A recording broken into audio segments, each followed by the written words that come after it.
चलो आज स्टार्ट करते हैं अपन कुछ सवाल, महत्वपूर्ण सवाल गणित के जो हर दृष्टि से महत्वपूर्ण होते हैं, चाहे वो आपके बोर्ड एग्ज़ाम हो चाहे कंपटीशन एग्ज़ाम हो, सारी दृष्टि से। तो कुछ चीज़ें बताता हूँ आपको। एक होती है आपकी द्विघात समीकरण। कैसी समीकरण? द्विघात समीकरण। ठीक है, कैसी समीकरण होती है? द्विघात समीकरण। द्विघात समीकरण और द्विघात समीकरण का मानक रूप क्या होता है? द्विघात समीकरण का मानक रूप होता है आपके पास, मानक रूप मतलब समझ रहे हो ना, इसका स्टैंडर्ड रूप। देखो आपको मानक रूप पता चले तो बहुत अच्छा है, मानक रूप पता होना चाहिए अपने को। और द्विघात समीकरण का मानक रूप क्या होता है? X square plus b x plus c बराबर 0। ठीक है, और जो अपनी द्विघात समीकरण होती है ना, इसके सोल्व करने की 3 विधियाँ है। कितनी विधियाँ है? 3। तो हल करने की विधियाँ है ना, द्विघात समीकरण से हल निकालने की या मूल ज्ञात करने की या x का मान, जो भी चर उसका मान ज्ञात करने की अपने पास 3 विधियाँ है। तो सब बताओ 3 विधियाँ क्या क्या हो सकती है अपने को? तो 3 विधियाँ अपन देखेंगे। तो एक विधि है आपकी गुणनखंड विधि। कौन सी विधि? गुणनखंड विधि। ठीक है, ये पहली विधि हो गई। दूसरी विधि आप देखो, दूसरी विधि होगी आपकी पूर्ण वर्ग विधि। कौन सी विधि? पूर्ण वर्ग विधि। और तीसरी विधि होती है आपकी वज्र गुणन विधि। सीधर आचार्य सूत्र है ना, सीधर सूत्र भी बोलते हैं, सीधर आचार्य सूत्र या सीधर सूत्र या द्विघाती सूत्र भी बोलते हैं इसको, बहुत नाम है इसके, द्विघाती सूत्र। ठीक है, ये तीनों विधियों से आप द्विघात समीकरण को सोल्व कर सकते हैं और द्विघात समीकरण के मूल ज्ञात कर सकते हैं। तो मेरे प्रिय स्टूडेंट, आज आपको मैं बताऊंगा द्विघात समीकरण सोल्व करने की कौन सी विधि। आपको ये गुणनखंड विधि से अपन सोल्व करेंगे। कौन सी विधि से सोल्व करेंगे? गुणनखंड विधि से कुछ सवाल सोल्व करने की कोशिश करेंगे। ठीक है, आप इसको गुणनखंड विधि से अच्छा है, आप 9 क्लास में भी देख सकते हो, 10 क्लास में देख सकते हो, 11-12 में भी चलेगी, आपकी 11 क्लास में भी आती है द्विघात समीकरण। उसके बाद कंपटीशन में भी द्विघात समीकरण के सवाल आते हैं, हालांकि उसमें अपन थोड़ी ट्रिक लगाते हैं, लेकिन बेसिक कंसेप्ट अपने पास होना चाहिए, है ना। तो ये सब पॉइंट वैसे बहुत महत्वपूर्ण है। तो अपन देखते हैं द्विघात समीकरण के कुछ सवाल देखते हैं। एक सवाल देख लेते हैं, जैसे अभी अपन 10वीं के हिसाब से देखें तो 10वीं में 14.4.2 में 4.2 में एक सवाल है, 4.2 का पहला सवाल 10वीं के पॉइंट ऑफ व्यू से देखें ना। वैसे आजकल आपके कंपटीशन एग्जाम में भी आपके जो एनसीईआरटी की बुकें चलती हैं, इनसे सवाल उठते हैं, तो आपको भी ये सवाल कहीं ना कहीं करने होते हैं। फिर भी 10वीं के पॉइंट ऑफ व्यू से मैं एक सवाल बता रहा हूँ जो एग्जाम की दृष्टि से बहुत महत्वपूर्ण है। X square minus 3x plus 10 बराबर 0, इसको हल करना है। इसको क्या करना है? हल करना है। तो अपन इसको कौन सी विधि से हल करने की कोशिश करें? तो अपन इसको द्विघात गुणनखंड विधि से हल करने की कोशिश करेंगे, है ना। कौन सी विधि से हल करेंगे इसको? गुणनखंड विधि से। ठीक है, गुणनखंड विधि से हल करेंगे। ठीक है, तो गुणनखंड विधि में हल करने के लिए अपन क्या करेंगे? फर्स्ट टू लास्ट क्या देखेंगे? इसका गुणांक कितना है तो लिखेंगे अपन यहाँ फर्स्ट। इसका गुणांक कितना है? 1 इंटू लास्ट, इसका गुणांक कितना है? 10, है ना, फर्स्ट। तो इसका मतलब कितना आया? 10 के। एक लैंग्वेज है फिक्स, देख लो इसको, सारे सवाल में यही लैंग्वेज काम आएगी आपके, है ना। फर्स्ट इंटू लास्ट यानी 1 इंटू 10 के 2 ऐसे टुकड़े या गुणनखंड करने हैं, टुकड़े करने हैं जिन्हें जोड़ने या घटाने पर क्या है? बीच का है, बीच का गुणांक है। और बीच का गुणांक कितना है? -3। ऐसी संख्या सोचो कि जिनको गुणा करने पे तो क्या आ जाए आपका? 10 आ जाए, और जोड़ने घटाने पे 3 आए। तो देखो पहले सोचो कि गुणा करने पे 10 किस किस में आता है? 2 इंटू 5 में, 5 इंटू 2 में, 1 इंटू 10 में, या 10 इंटू 1 में। इनमें 10 आता है गुणा करने में, है ना। सिंपल सी यही पॉसिबिलिटीज है। तो देखो अब क्या है, गुणा करने में तो प्लस है और जोड़ बाकी में माइनस है। इसका मतलब दोनों संख्या किसकी है? माइनस की है ना। दोनों संख्या किसकी है? माइनस की है, तभी ऐसी संभावना बनती है। सॉरी, थोड़ा सा सवाल में करेक्शन है, प्लस की बजाय ये माइनस का है ना। तो यहाँ पे भी ये माइनस का होगा, तो ये भी आपको माइनस में लाना है। ठीक है, तो आपको गुणा करने में क्या चाहिए? माइनस का। ठीक है, तो गुणा करने में माइनस कब आएगा? या तो 2 माइनस का होगा, या 5 माइनस का होगा, या 1 माइनस का होगा, या 10 माइनस का होगा। ठीक है, लेकिन अपनी -3 की संभावना कब आ रही है? तो -3 की संभावना कैसे आएगी? तो अबिश टुकड़े, तो अबिश टुकड़े क्या होंगे? देखो अबिश टुकड़े होंगे, अपने को जब जोड़ बाकी में -3 चाहिए और गुणे करने में भी -3 चाहिए, तो बड़ी संख्या माइनस की आएगी हमेशा। तो बड़ी संख्या क्या अपने जैसे -5, तो -5 व 2, इनका सेट बैठ रहा है क्या? देखो -5 + 2 कितना मिल रहा है? -3 मिल रहा है, और -5 × 2 -10 मिल रहा है, मतलब ये सटीक बैठा अपना, है ना? ऐसे सोचना पड़ेगा गुणनखंड करके आपको। तो अब क्या लिख सकते हैं इसको अपन? x²। अब इस -3x की जगह क्या लिखेंगे? -5x + 2x, है ना? इसकी जगह पर गुणनखंड करके लिखे, प्लस क्या है 10 बराबर कितना है 0। अब दो के टुकड़े जोड़े बन गए, देखो ये जोड़ा और ये जोड़ा, तो इसमें से कॉमन लेंगे अपन। तो इसमें से क्या कॉमन लिया मैंने? x कॉमन लिया। क्या कॉमन लिया? x मैंने बाहर निकाला, तो यहाँ क्या बचेगा? x, और यहाँ क्या बचेगा? -5, प्लस यहाँ पे मैंने क्या कॉमन लिया? 2, सॉरी ये 10 भी माइनस का है ना, मैं सारा गलती कर रहा हूँ आज, पता नहीं क्या दिक्कत आ रही है। ये भी किसका है? माइनस का है। तो अब मैंने यहाँ 2 कॉमन लूँगा, तो ये क्या बचेगा? x, और यहाँ क्या बचेगा? 10 में से 2 बार चला गया तो -5 बराबर 0। देखो ये और ये सही आएगा, मतलब सही है आपका सवाल। तो देखो आगे, अब देखो इन दोनों टर्म्स में, देखो ये एक टर्म्स हो गई पूरी, ये एक टर्म्स हो गई पूरी। इस टर्म में अगर मैं x - 5 अगर बाहर कॉमन ले लेता हूँ, तो यहाँ क्या बचेगा?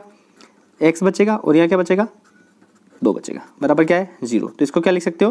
देखो दो संख्या गुणाओं में गुणा करके 0 आ रही है, दो संख्या का गुणा है ना, दो टर्म्स या दो पद का गुणा होके या दो कोष्टक का गुणा होके 0 आ रहा है। तो इसका क्या मतलब होता है? इसका ये मतलब होता है कि जब a × b बराबर 0 होता है, तो a 0 हो सकता है या b 0 हो सकता है, या दोनों क्या हो सकते हैं? 0 हो सकते हैं। तो अपन ये तो बोल नहीं सकते भाई ये 0, तो अपन क्या बोलेंगे? दोनों 0 है। तो अपन क्या लिखेंगे? x - 5 बराबर 0 या x + 2 बराबर 0। यानी यहाँ से x का मान कितना आ जाएगा? 5, और यहाँ से x का मान कितना आ जाएगा?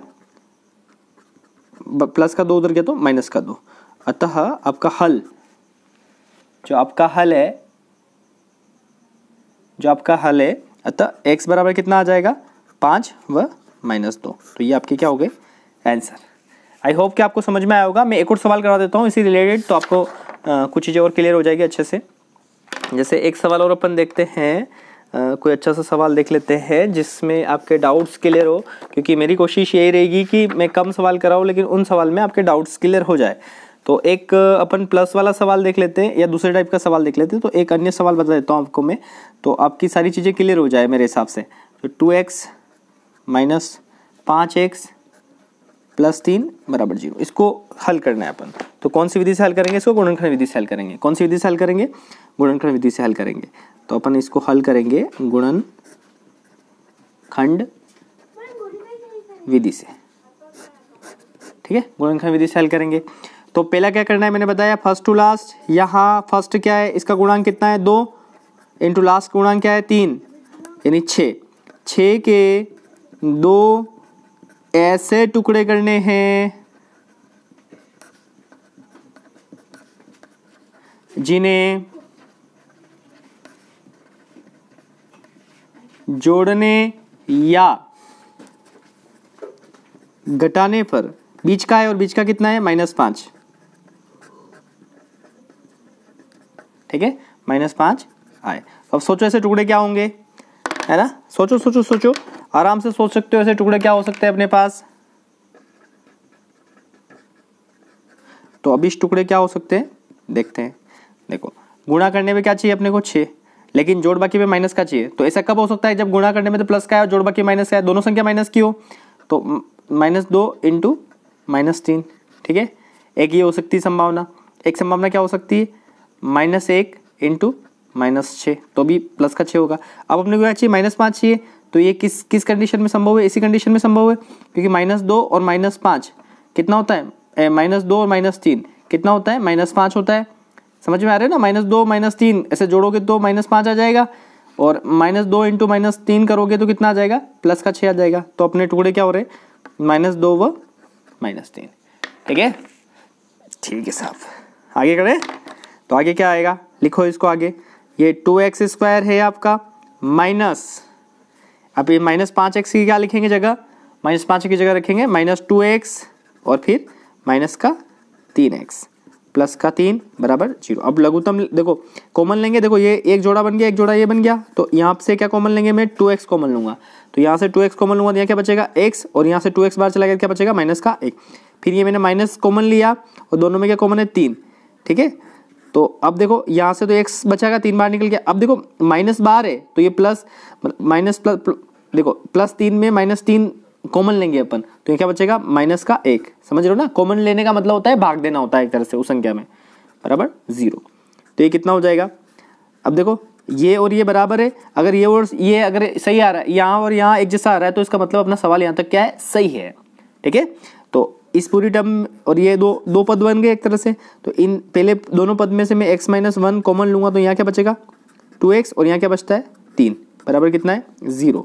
तो इसका मतलब क्या है, x-1 बराबर 0 या 2x-3 बराबर 0, यानी x बराबर कितना आ गया 1 या 2x बराबर कितना हो गया 3। तो x बराबर 1 तो आ ही गया है, तो इसको क्या कर सकते हैं, x बराबर इसको क्या लिख सकते हो आप, ये 3 तो है, ये 2 गुणे में तो बटे में चला जाएगा 2, अतः x का मान क्या मिला आपको, x बराबर 1 मिला या 3/2 मिला, ठीक है।